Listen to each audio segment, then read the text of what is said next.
चारों तरफ सरसों का सुनहरा सौंदर्य बिखरा हुआ है।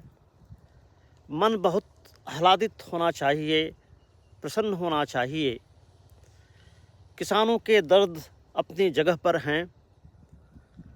किसानों से इतर सॉफ्टवेयर टेक्नोलॉजी के जो प्रबुद्ध युवा हैं, उनके दर्द अलहदा हैं। मन बहुत विचलित है। पूर्वांचल के अपने गांव के खेतों में हूँ। मन नोएडा के उस गड्ढे की ओर जा रहा है।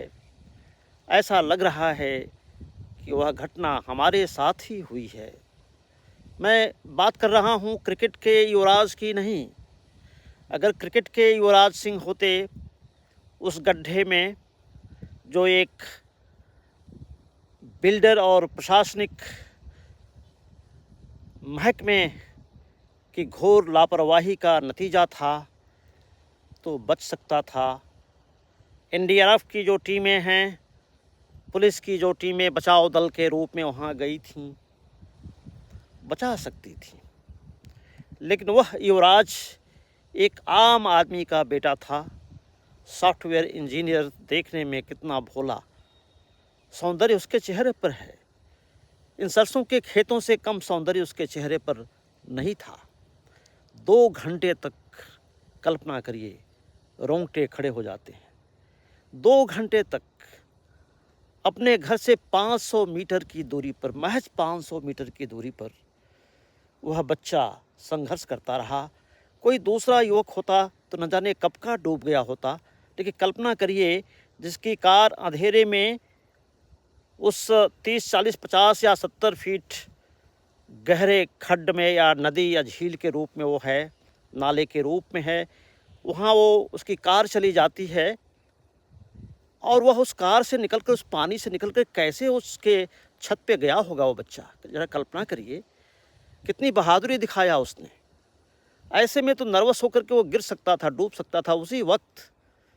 लेकिन वो कैसे दरवाज़ा खोल के कार का, जो पानी में डूब रहा है, और उसकी छत पे जा बैठा, लेट गया और वहाँ से अपने पिता को फ़ोन लगाया।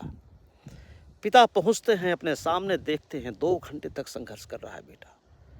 पुलिस की टीम आती है, एनडीआरएफ की टीम आती है, लेकिन कोई साहस नहीं कर पाता है। डर स्वाभाविक सा था कि वह उस जगह पर बड़ी बड़ी अट्टालिकाएँ खड़ी होनी थी। किसी कारण से, हो सकता है किसी प्रशासनिक हस्तक्षेप से, वो रुक गया और नीचे संभवतः वो काम शुरू हो चुका था। वहाँ लोहे की सरिया वगैरह भी वहाँ पे थी। इस डर से कोई कूद नहीं रहा था। एक डिलीवरी बॉय उधर से गुजर रहा था। उसने कोशिश की कूदने की, कोशिश की, मगर तब तक बहुत देर हो चुकी थी। एक बहुत बड़े सपने की मौत हो चुकी थी। क्या वो प्रशासनिक अधिकारी भी अपने एसी से सुसज्जित ड्राइंग और बेडरूम में होंगे, जिम्नेशियम में गए होंगे, गोल्फ खेल रहे होंगे? क्या वो उसी तरह से विचलित होंगे जिस तरह मैं पूर्वांचल के अपने सरसों के सुनहरे खेतों में खड़े होते हुए भी विचलित हूँ? जरा सोचिएगा।